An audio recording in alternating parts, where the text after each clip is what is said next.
Assalamu alaikum tout le monde. Bismillah, walhamdulillah, wa salatu wassalamu ala rasulillah, wa ala sahbihi wa man walah, amma ba'd. On continue notre chemin dans la jurisprudence simplifiée. Et aujourd'hui, on va continuer le livre sur la purification. Et on verra la conduite à adopter au moment de faire ses besoins. On va voir 5 questions à ce sujet. La première, c'est quelles sont les techniques de purification après avoir fait ses besoins? La deuxième, c'est est-ce qu'il est permis d'être face ou d'être dos à la qibla au moment de faire ses besoins? La troisième va concerner ce qui est recommandé de faire lorsqu'on entre aux toilettes. La quatrième, ce sera ce qui est interdit de faire dans les toilettes ou quand on fait ses besoins. Et la cinquième, ce sont les actes détestables quand on est aux toilettes. Donc, la première question, c'est quelles sont les techniques de purification après avoir fait ses besoins? Il y a deux manières de légiférer. Ça s'appelle al-istinja et al-istijmar. Donc, al-istinja, c'est le lavage avec de l'eau. Ça consiste à nettoyer avec de l'eau ce qui sort des deux voies naturelles. C'est la base car c'est avec l'eau qu'on se purifie des impuretés. La deuxième méthode, c'est al-istijmar et ça consiste à s'essuyer avec une chose pure, nettoyante et licite, initialement des pierres. Maintenant, on va entrer dans le même jugement tout ce qui est à type de mouchoir, papier ou autre. Et lors de l'istijmar, il est nécessaire de faire au moins 3 essuyages.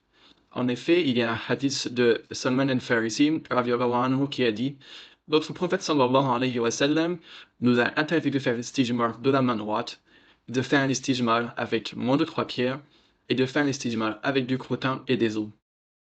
On voit donc dans ce hadith qu'il est interdit de s'essuyer avec moins de 3 pierres. C'est donc une condition de faire au moins 3 essuyages. Et si on utilise le papier toilette qui existe actuellement, on parle de 3 essuyages avec 3 papiers différents ou 3 fois avec le même papier, à condition d'utiliser à chaque fois une partie qui n'a pas été utilisée avant. Donc une partie propre qui reste dans ce papier. Et il est possible de se purifier de ces deux manières, d'utiliser l'une et ou l'autre. Les deux manières ont été rapportées du prophète sallallahu alayhi wa sallam, les deux, c'est-à-dire al-istinja et al-istijmar, sans qu'il n'y ait réuni les deux. Mais certains savants ont dit qu'il était préférable de faire les deux, c'est-à-dire de commencer par l'istijmar avec le papier ou les pierres, et finir par l'istinja, c'est-à-dire finir avec de l'eau. Mais il n'y a pas de preuve concrète à cela.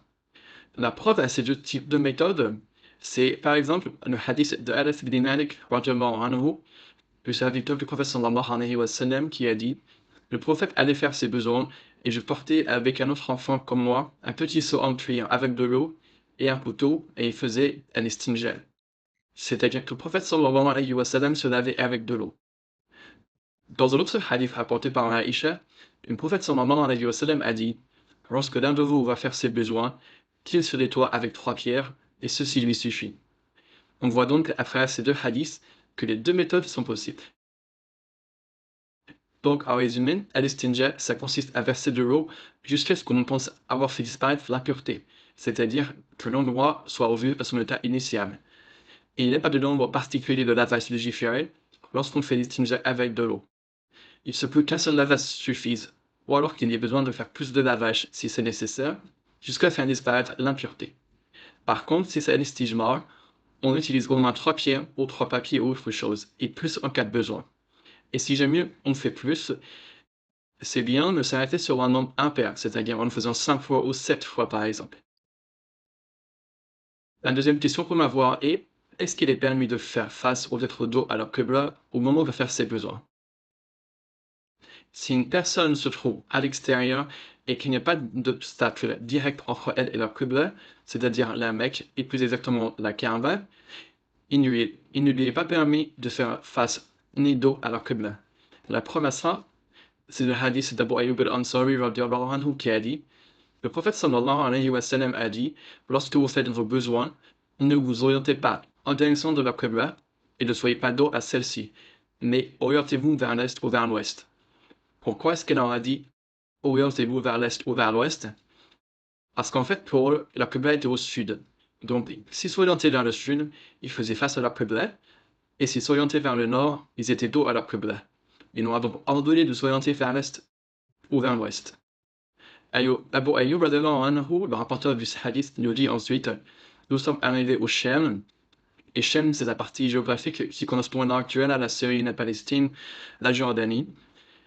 Et il a dit, nous avons trouvé des toilettes construites en direction de la Kaaba. Telle a été la solution, il a dit, nous nous tournions alors et implorions le pardon d'Allah. C'est-à-dire que, malgré le fait qu'elles étaient construites en direction de la Kaaba, lorsqu'ils faisaient leurs besoins dans ces toilettes, ils tournaient leur corps de façon à ne pas être dans cette direction. Donc ça concerne le cas d'une personne qui fait ses besoins dans un environnement désertique ou en extérieur, sans qu'il n'y ait de stade direct entre elle et la Qibla.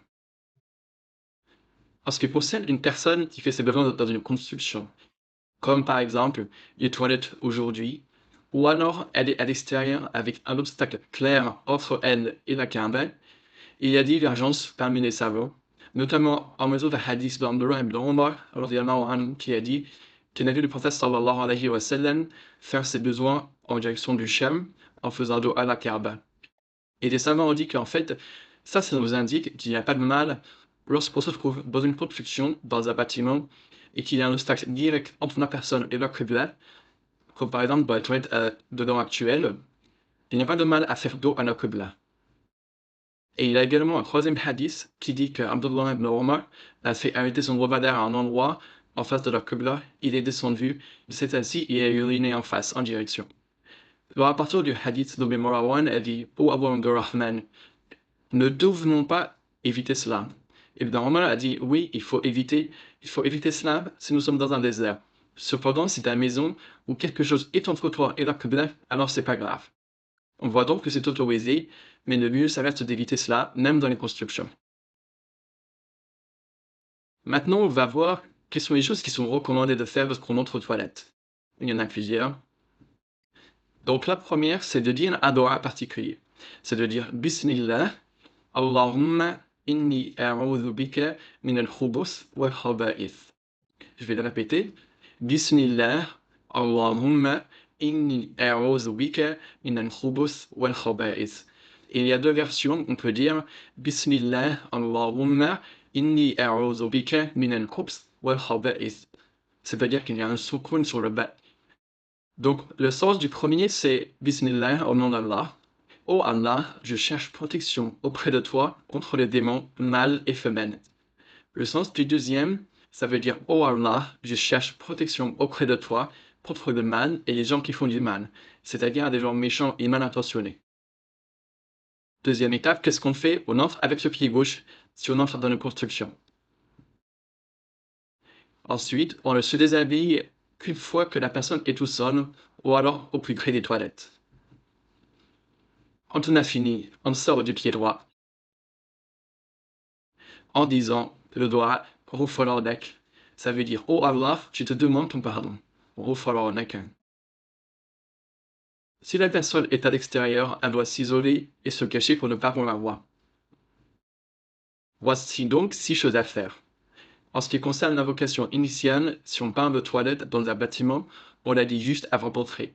Si la personne est à l'extérieur, elle dit le doigt juste avant de commencer ses besoins, juste avant de se déshabiller. La preuve à tout cela, ce sont des hadiths.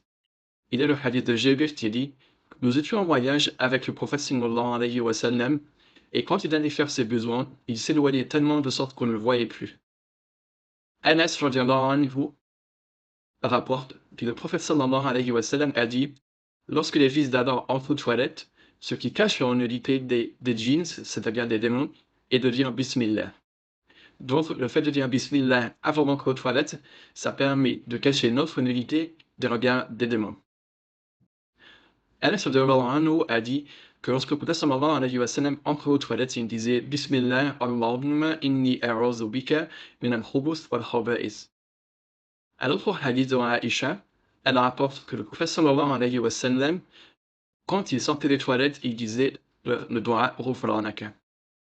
Et on a également un hadith d'Abdullah ibn Omar, qui a dit que lorsque le prophète sallallahu alayhi wa sallam voulait faire ses besoins, il ne relevait son vêtement qu'après s'être approché du sol. Maintenant, on va voir les choses qui sont interdites, c'est-à-dire qu'est-ce qui est interdit au moment de faire ses besoins ou lorsqu'on se rend aux toilettes. Parmi les choses interdites, il y a le fait d'uriner dans l'eau stagnante. En effet, il y a un hadith de Jabir ibn Abdillah radiallahu anhu, où le prophète sallallahu alayhi wa sallam a interdit d'uriner dans l'eau stagnante.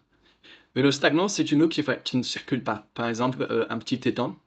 Parce que le fait d'uriner dedans, à force, elle va se souiller. Elle ne sera plus pure et clarifiante. Parmi les choses interdites également, il y a le fait de tenir ses parties intimes avec la main droite pendant que l'on urine. Et il y a également le fait de s'essuyer avec la main droite quand on a fini. Ça vient d'un hadith de Abu Qatada al-Ansari, radiallahu anhu. Le prophète sallallahu alayhi wa sallam a dit, lorsque l'un d'entre vous urine, qu'il ne tienne pas son membre avec sa main droite, et qu'il ne s'essuie pas avec sa main droite. Les savants ont cherché une cause à cela, et en fait, ils disent que la main droite doit être honorée, et elle est utilisée pour les choses nobles. Donc, quand on se purifie après avoir fait ses besoins, le mieux, c'est de faire ça avec la main gauche. Autre chose interdite, c'est le fait de faire ses besoins dans un endroit où ça va causer du tort aux gens. Comme par exemple sur la route, c'est-à-dire le chemin où les gens marchent, dans les endroits à l'ombre, ou dans les endroits où les gens sont susceptibles de s'asseoir, dans les jardins publics, sous les arbres fruitiers, et également près des sources d'eau. La preuve à ça, c'est le hadith de Mu'adh radhiyallahu anhu qui rapporte que le prophète sallallahu alayhi wa sallam a dit: protégez-vous des trois choses dont le temps est maudit. Faire ses besoins dans une source d'eau, sur le chemin et avant moi. Le prophète sallallahu alayhi wa sallam a également dit dans un autre hadith: protégez-vous des deux choses dont le temps est maudit. Ils lui ont dit: quelles sont ces deux choses, ô messager d'Allah? Il a répondu: celui qui fait ses besoins sur le chemin des gens et dans les endroits où l'on se met à l'ombre. Autre chose interdite, il y a le fait de lire le Coran dans les toilettes, en raison de la sacralité du livre d'Allah subhanahu wa ta'ala. Également, il y a le fait de s'essuyer avec un crottin d'animal, un os ou de la nourriture. Et ça, c'est prouvé par le hadith de Jabir radhiyallahu anhu qui a dit que le prophète sallallahu alayhi wa sallam a interdit de s'essuyer avec un os ou un crottin. Et ça a été également rapporté dans le hadith de Salman radhiyallahu anhu dont j'ai parlé plus tôt. Parmi les choses interdites également, il y a le fait de faire ses besoins entre les tombes d'un cimetière. Le prophète sallallahu alayhi wa sallam a dit à ce sujet: il n'y a pas de différence entre celui qui fait ses besoins au milieu des tombes et celui qui fait ses besoins au milieu du marché. C'est-à-dire que l'acte est de même gravité. Voici donc, en résumé, une diapo de ce qui est interdit. La cinquième question qu'on va voir aujourd'hui, c'est qu'est-ce qui est détestable de faire lorsqu'on est aux toilettes ou lorsqu'on fait ses besoins. La première, les savants ont mentionné le fait de faire face au vent. Pourquoi? Parce que si une personne urine en faisant face au vent, elle risque d'être touchée et contaminée par l'urine. J'attire l'attention que le fait de ne pas se protéger de la souillure de l'urine fait partie des grands péchés, et c'est une cause de châtiment dans la tombe. Sachez qu'il y a un hadith d'Ibn Abbas anhu, qui a dit que le prophète sallallahu alayhi wa sallam est un jour passé à côté de deux tombes, et il a dit que l'un d'entre eux était en train d'être puni dans sa tombe, car il ne se protégeait pas de l'urine quand il était vivant. Autre chose détestable, c'est le fait de parler.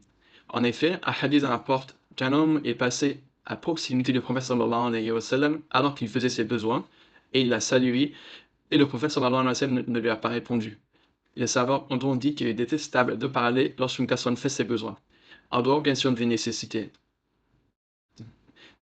Autre chose détestable, il y a le fait d'uriner dans un trou au sol ou dans un terrier. Et ça, c'est après le hadith de Qatada. Le prophète sallallahu alayhi wa sallam a interdit d'uriner dans un trou ou dans un terrier. On a alors demandé à Qatada pourquoi. Il a dit: on dit que ce sont des habitations des djinns, des démons. Les savants ont dit que celui qui fait ça, c'est-à-dire uriner dans un trou au sol ou dans un mur, il n'est pas un avis qu'un animal en sorte et du face d'humain. Ou alors, comme le rapporte Qatada, que ce soit l'habitation des djinns et que cela va alors leur nuire. Autre chose détestable, c'est le fait d'entrer aux toilettes avec une chose portant la mention du nom d'Allah. Le hadith qui est mentionné dans le livre est faible et ne doit pas être utilisé comme preuve, mais malgré cela, les savants sont unanimes qu'il est détestable d'entrer aux toilettes avec une chose portant le nom d'Allah, en raison de la sacralité du nom d'Allah. Cependant, ils vont faire une exception. Si une personne est amenée à entrer aux toilettes et qu'elle a avec elle une chose sur laquelle est écrit le nom d'Allah, comme par exemple sa carte d'identité, et il y a son nom, il y a dans son nom le nom d'Allah, ou alors il a des papiers importants, comme des papiers d'état civil ou des billets de banque, sur lesquels parfois il est écrit le nom d'Allah dans certains pays musulmans. Donc, si cette personne a ça sur elle, et si elle ne veut pas la laisser aller faire des toilettes car elle craint de les perdre ou de se faire voler, alors dans cette situation, il n'a pas de mal à la garder et à la faire rentrer avec elle, car c'est une nécessité. Mais dans ce cas, ces choses sur lesquelles il y a le nom d'Allah doivent être rangées dans un sac ou autre de façon non apparente. En ce qui concerne le mushaf, c'est-à-dire l'exemplaire papier du Coran, il est interdit d'entrer aux toilettes avec, qu'il soit apparent ou caché, car le fait d'entrer aux toilettes avec, c'est une forme de mépris à l'égard du livre d'Allah. Je vais passer maintenant en revue certaines questions. La première, c'est est-ce qu'on urine debout ou assis? Il y a en fait 4 situations. Si le sol est pur et dur, il faut uriner assis, car si une personne urine debout, elle risque d'être éclaboussée par l'urine et de se salir, et de salir ses vêtements, ce qu'il faut éviter à tout prix, comme j'ai dit auparavant. Si le sol est dur et impur, il faut à tout prix éviter d'uriner dans cet endroit. Car si elle urine debout, si la personne urine debout, elle risque de recevoir des éclaboussures et de se salir. Mais si elle urine assis, il y a un risque que ses vêtements tombent au sol et se salissent, car le sol est impur. Si le sol est mou et pur, alors la personne a le choix, uriner debout ou assis, il n'y a pas de problème. Si le sol est mou et impur, la personne doit uriner debout, car si elle urine assise, il y a un gros risque de salissure des vêtements. Et enfin, dernier point, une personne qui urine debout doit satisfaire 2 conditions. Elle doit faire en sorte que l'urine n'éclabousse pas ni elle ni ses vêtements, et elle doit à tout prix se cacher de façon à ce que son intimité ne soit pas à la vue des gens. Alhamdulillah, c'est tout pour ce cours. Allahumma salli wa sallim ala nabiyyina Muhammad. À bientôt, Inch'Allah, pour la suite de ce cours sur la jurisprudence. Salam alaikum wa rahmatullahi wa barakatuh.